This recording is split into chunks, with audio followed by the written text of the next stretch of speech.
Ang pagpapatuloy. Para sabihin ko sa iyo, ang Conquer Dragon na hindi naapektuhan ng kahit na anong lason. Wala ka nang ligtas ngayon.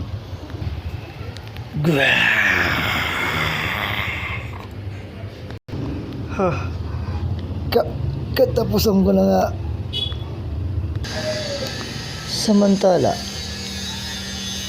walang yung lalaki yan. Sinungaling. Tama ba namang iwan ay sumubahay sa daan? At sabi pa niya, pagkakainan daw niya ako at isasama sa kanilang baryo. Humanda ka sa akin, lalaki ka. Mananagot ka sa ginawa mo ito. Ha? Ano yun?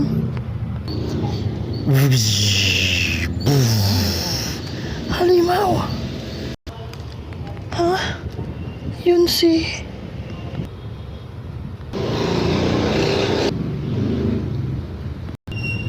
si Gale. Ikaw? Humanda ka sa akin. Gale! Tapos na rin sa wakas. Huh? Naku. Si Yunika. Naku po. Nakakaligtaan ko na siya. Gale! Pasensya na, Yunika. Patawad. Nariyan na ako.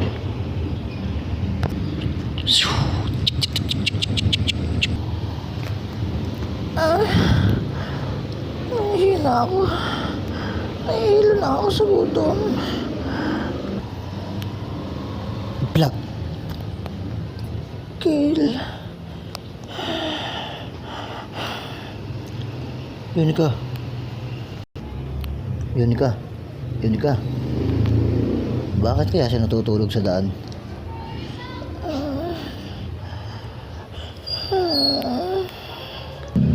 Pahina 12.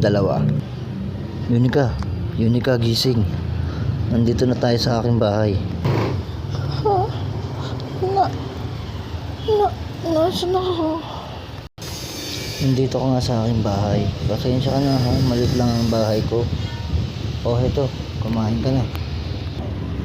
Salamat. Wala nga naman. Sige, kain na tayo. Oo, sige. Sarap. Ikaw bang nagluto nito? Oo, ako nga. Mabuti naman at nagustuhan mo. Teka, matanong ko lang, bakit ka natutulog sa daan? Hinimatay ako, sira. Galing ka talaga magluto. Success. Bakit ka hinimatay? Ayaw mo kasing maniwala sa akin eh. Hindi ba't sinabi ko? 1 taon dito, 2 taon sa amin. Kaya ang 1 araw dito, 2 araw na yun sa amin. Kaya parang 2 araw naman lumipas sa pakiramdam ko. Pero paano ako maniniwala kung ang tanging katibayan mo lang ay ang pagpapalit ng anyo? Nais mo ba ng matibay na katibayan na patotoo? May espada ka ba? Mayroon akong sagradong espada. Ano naman ang kaugnayan nito?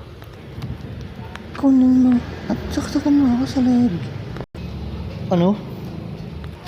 Nais mo ng katibayan, di ba? Pero... hindi mo kaya? Pwes, ako ang gagawa. Pwede bang iba na lang? Oo, sige. Heto, tingnan mo. Mastin mo ang kamay ko.